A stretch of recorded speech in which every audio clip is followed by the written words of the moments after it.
brevet 2026. Histoire géo, les principales phases de la Première Guerre mondiale.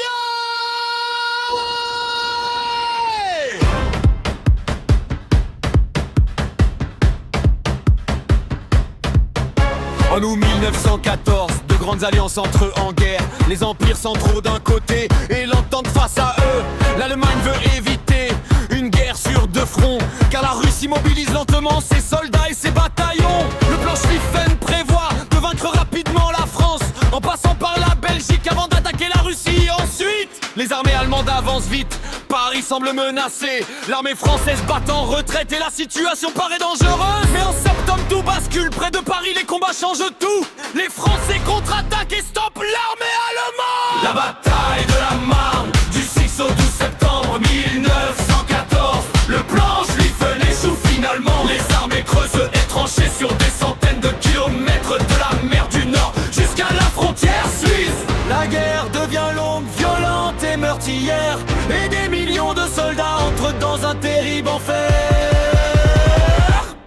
De 1915 de 1917, la guerre de position domine et les offensives échouent souvent. Les soldats vivent dans la boue, sous les obus et les bombardements. Chacun tente d'épuiser l'autre dans une guerre d'usure permanente.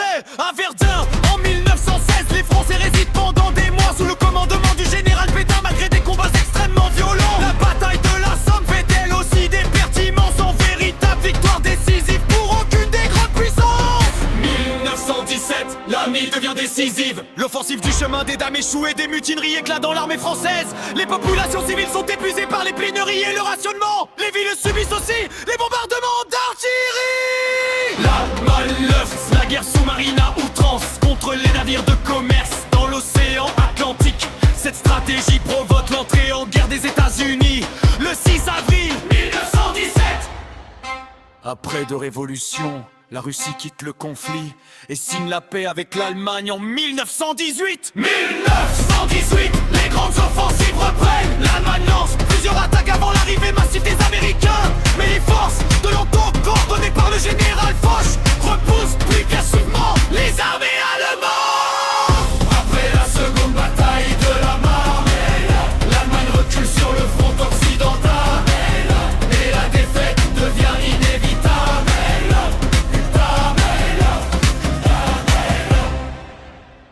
11 novembre 1918. L'armistice est signé à Redmond. Après plus de 4 années de guerre, la Première Guerre